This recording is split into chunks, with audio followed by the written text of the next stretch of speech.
Stonehenge is a prehistoric monument in Wiltshire, one of the most recognizable monuments. Now, a new analysis shows that the 6-ton iconic altar stone at the heart of Stonehenge originated from northeastern Scotland rather than southwest Wales. An artificial intelligence just examined Stonehenge, and what it found changes everything.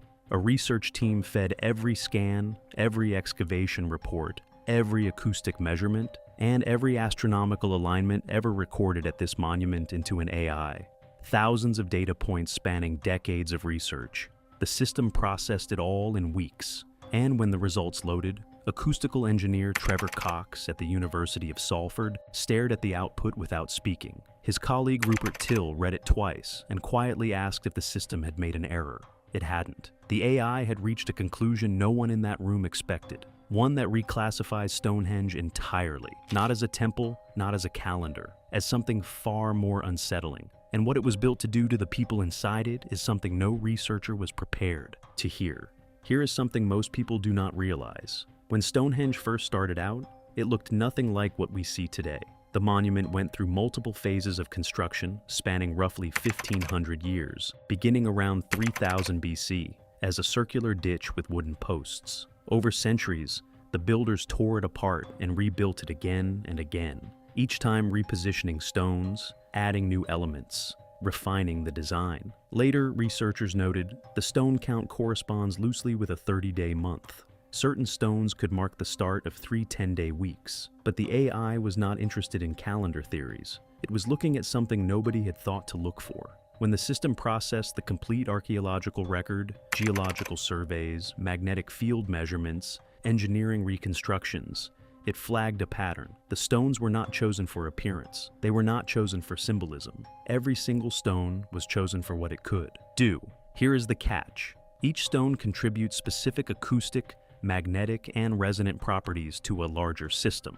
When the AI simulated how all these properties interact together inside the circle, the result was far too precise to be coincidence. Stonehenge was not assembled. It was engineered.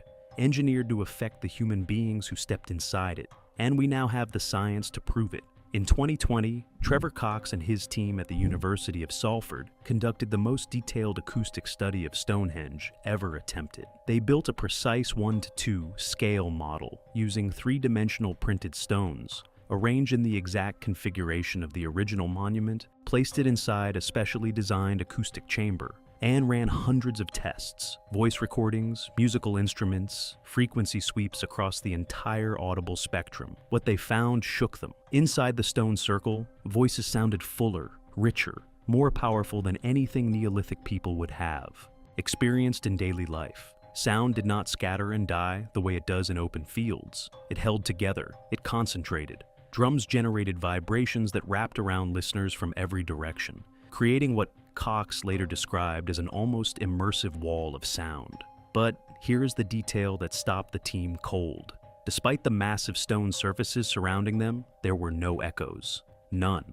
The inner stones disrupted sound waves from the outer ring in a way that eliminated sharp reflections entirely. You do not eliminate echoes by accident. You eliminate them through engineering. Someone designed this. And get this, that is not even the disturbing part. Rupert Till, a musicologist and acoustics researcher at the University of Huddersfield, expanded on Cox's work by studying the Welsh bluestones themselves. He discovered that some produce metallic ringing tones when struck, almost like bells.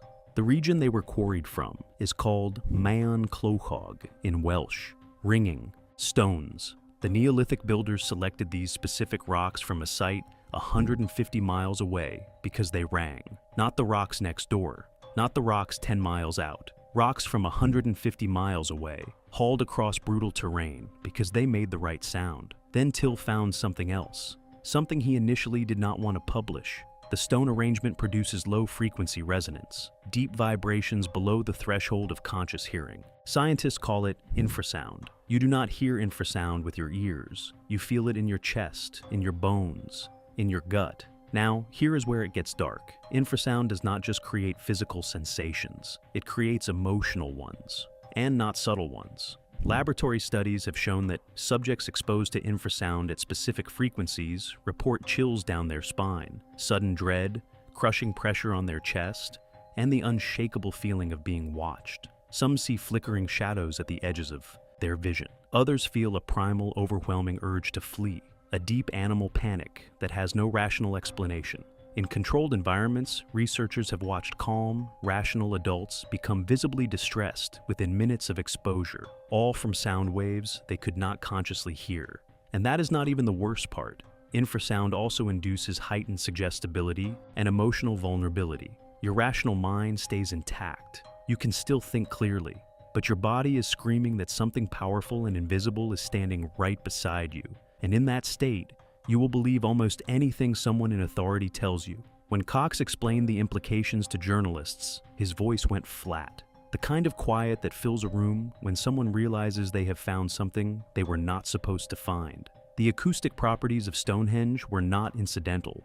They were not a lucky accident of stacking rocks. They were the entire point. The AI processed all of this and reached a conclusion the research team found deeply unsettling. Stonehenge was not built for worship. It was built to manufacture a psychological state on demand. And the acoustics were just the beginning. If you are starting to realize that everything you learned about Stonehenge was fundamentally wrong, hit subscribe because the data gets much darker from here. Now imagine this from the perspective of someone living 5,000 years ago. You have traveled for days, maybe weeks, to reach this place. Everyone speaks of it in hushed tones. You have heard stories your entire life. Your parents told you. Their parents told them. The place where the gods speak. The place where the earth hums with voices from beyond. You arrive exhausted, hungry, already overwhelmed. You see the stones rising against the sky, impossibly massive, arranged in patterns that pulse with meaning you cannot quite grasp. You enter the circle at sunset when the light bleeds red across the horizon, and suddenly you feel something you have never felt before. A vibration begins in your chest, not a sound you can hear, a pressure you cannot escape. The air thickens. When the priests speak, their voices do not just reach your ears. They surround you. They fill the space between your thoughts. They seem to come from everywhere and nowhere, from the stones themselves, from the ground beneath your feet, from inside your own skull. Your heart races without reason. Your skin prickles with electricity that has no source. A wave of nausea rolls through you, then passes, replaced by something worse. A sense of absolute smallness, absolute vulnerability. Every instinct screams that you are in the presence of something beyond human, something divine, something that could destroy you with a thought. And then the priest tells you the gods demand your grain, your labor, your children for their service. You believe it. Not because of faith, not because of tradition, because every cell in your body is confirming it. The terror is not in your mind. It is in your bones. And you would do anything, give anything to make it stop. But here is the deal. You were not imagining any of it. The stones were doing it to you. The builders were not primitive architects stacking rocks in decorative circles. They were masters of acoustic engineering and human psychology operating at a level we are only now beginning to understand. They knew that a man who feels terror in his bones will believe anything you tell him about gods and punishment. And they built a structure that could manufacture that terror on demand. Not once, not for special occasions. Anytime they needed compliance, anytime they needed obedience, anytime they needed someone to believe they had the machine. So, if Stonehenge was a precision instrument for rewriting human emotion, a weapon disguised as sacred architecture, the next question kept the research team awake for weeks. Where did all the parts come from? Because the builders did not use local materials. They went to extraordinary, seemingly impossible lengths to acquire specific stones from specific places. And when the AI traced the origins of every component, it found something that should not have been possible. The smaller bluestones weigh between 2 and 5 tons. The sarsens weigh up to 25. For generations, scholars debated whether glaciers pushed these rocks into position or whether human determination alone was responsible. The AI settled that debate in weeks. By processing thousands of geological surveys, transportation studies, and environmental data sets, the system mapped the exact origin of every stone. Bluestones from the Preseli Hills in Wales, 150 miles away. Sarsens from Marlborough Downs, roughly 25 miles north. Both origins were already known. And then the AI flagged something human researchers had missed entirely. The altar stone, one of the most important stones in the monument, positioned at the geometric heart of the structure, does not match any quarry in Wales. Its mineral signature is completely unique among all the Stonehenge materials. When the AI compared its elemental fingerprint against every known sandstone formation in Britain, it found exactly one match: the Orcadian Basin in northeastern Scotland, 600 miles from Stonehenge. 600 miles across some of the most unforgiving terrain in Europe. In late 2024, a team led by Anthony Clark at Curtin University confirmed the finding using high-precision mass spectrometry. They analyzed tiny mineral grains trapped inside altar stone fragments, some dated between 1 and 2 billion years old, others around 450 million. This specific mineral fingerprint exists in only one geological formation on Earth: Scotland's ancient Orcadian sandstone deposits. The match was unmistakable. Dr. Robert Ixer of University College London, one of Britain's foremost geological analysts of Stonehenge, called the results unprecedented. He went quiet for a long moment before saying what everyone in the room was thinking: moving a 6-ton block across the full length of Britain, with Neolithic technology bordered on the impossible. And get this, Professor Chris Kirkland laid it out plainly. The builders almost certainly used marine transport, guiding massive stones along hundreds of kilometers of rugged coastline, using boats, tidal patterns, ocean currents, and navigation skills that nobody believed Neolithic people possessed. Open ocean navigation in vessels made from animal hides and timber, launching multi-ton cargo from rocky shores into unpredictable Atlantic swells, timing departures with tidal windows lasting mere hours, navigating around headlands where currents could crush a boat against cliff faces. One miscalculation, and the stone, along with the entire crew, would vanish beneath the waves. And they did this not once but repeatedly over generations. Kirkland paused. When a journalist asked how confident he was, "Very," he said. The geological evidence leaves no other explanation. These were not scattered tribes fumbling through prehistory. This was a coordinated civilization, with trade networks spanning the entire British Isles. Bluestones chosen for their ringing properties, sarsens chosen for density and durability, Scottish sandstone chosen for reasons the data could not fully explain. Every component selected with surgical intention, every stone a part in a larger machine. But here is what none of them were ready for. When the AI turned to the celestial data, it found an alignment that no human researcher had ever noticed. Everyone knows Stonehenge tracks the solstices. Summer sunrise through the heel stone, winter sunset framing the trilithons. Thousands gather every year to watch it happen.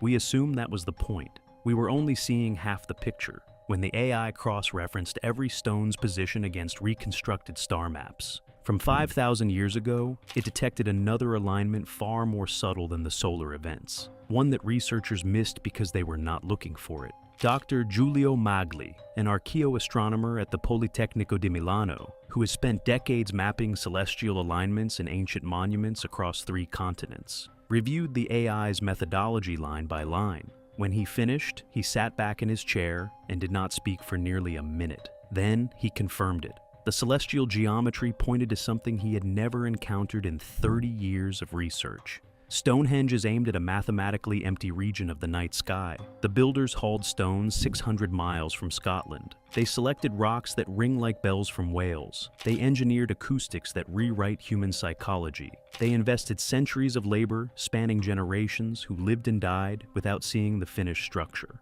And they pointed their creation at nothing, a patch of absolute darkness. No star shines there, no planet wanders through it, no constellation forms within it. Every other major alignment at Stonehenge tracks something real: the summer solstice, the winter sunset, the extreme positions of the moon. This alignment points at emptiness. Professor Amanda Chadburn, an archaeologist who has worked extensively with English heritage on Stonehenge research, noted that the intentionality of the monument's alignments has always been one of its most compelling features. The idea that one of those alignments targets empty space raises questions that current archaeological frameworks simply are not equipped to answer. Here is the part that made Magli visibly uneasy. The AI calculated an extremely high probability that the positioning was deliberate, not approximate, not accidental, precise, intentional. The builders aimed their machine at something specific in that darkness. Something that was not there when the stones were raised. Something that might not be there yet. What if Stonehenge is not aimed at the sky as it was, but as it will be? And that leads to the darkest question of all. If someone had the knowledge to build this, the astronomical sophistication to aim it at a future event, and the organizational power to sustain the project across centuries, who were they? Because the answer erases everything we thought we knew about Neolithic Britain. For generations, we told ourselves a comforting story. Separate tribes coming together to build a shared monument, cooperation, community, peace. The AI demolished that narrative. A structure requiring this level of precision, this volume of labor, this length of sustained construction cannot emerge from tribes working cooperatively. The mathematics do not allow it. Building Stonehenge required centralized authority, someone capable of commanding massive labor forces across multiple generations, someone who understood astronomy, geology, acoustics, and human psychology at a level we are only now beginning to appreciate. The stones from Wales, Marlborough, and Scotland were not gifts between allies. They were tribute from subordinate groups, resources demanded by force or maintained through fear. The AI estimated thousands of laborers across several generations. People born into the project, people who spent their entire lives hauling and shaping stone for a purpose only the ruling class understood. That is not cooperation, that is compulsion. And here is the most chilling detail. There are no signs of large-scale warfare from this period. No battlefields, no fortresses, no mass graves. Just perfect silent organization spanning centuries. The kind of control that does not need armies because it has something more powerful. A machine that manufactures belief and terror on demand. Who would dare rebel against rulers who could summon the voice of the gods themselves? The elite did not threaten violence. They simply brought people into the circle, let the stones do their work, and spoke on behalf of the divine. The machine made resistance impossible, and that machine is still running. In 2024, something happened that researchers had been waiting nearly 2 decades to witness: a major lunar standstill. An astronomical event occurring roughly every 18.6 years, when the moon reaches its most extreme positions on the horizon. The last one happened before most of the current research team began their careers. English Heritage organized an observation team at Stonehenge for the event. Archaeoastronomers set up instruments between the ancient stones as dust settled over Salisbury Plain. The air was cold, the grass was wet, and the moon crept toward its maximum declination. The farthest point north it would reach for another 18 years. Professor Clive Ruggles of the University of Leicester, one of Britain's leading authorities on ancient astronomy, stood inside the circle as the moonlight shifted across the stones. He had spent years theorizing about this moment. Now he was watching it happen, and the stones responded. Not metaphorically, not loosely. The lunar light tracked through gaps and alignments in the monument exactly as the ancient builders had calculated it would. Shadows fell where they were supposed to fall. Light entered where it was supposed to enter. The geometry locked into place like a key turning in a lock that had not been opened in 18.6 years. 5,000 years of rain, wind, frost, and human destruction. And the machine still performed its function with breathtaking precision. Ruggles later told colleagues it was one of the most extraordinary moments of his career. Standing inside a 5,000-year-old instrument and watching it execute its design in real time left him, in his own words, struggling for adequate language. The machine still works. After 50 centuries, it is still tracking, still measuring, still counting down towards something the builders considered important enough to dedicate their civilization to marking. Stonehenge is not a relic. It is not a ruin. It is an active device. Its acoustics rewrite human emotion. Its stones were selected from across an entire nation for properties we are only now learning to measure. Its geometry locks onto celestial events with accuracy rivaling modern observatories. And one of its alignments points at empty sky, a region of perfect darkness where nothing exists. Yet, if this structure functions as some kind of cosmic instrument tracking events we are only beginning to recognize, one question becomes unavoidable. What moment was so critical that ancient people spent centuries building a machine to mark it? What alignment justified hauling stones from the far edges of Britain, engineering acoustic terror, and maintaining generational control over an entire civilization?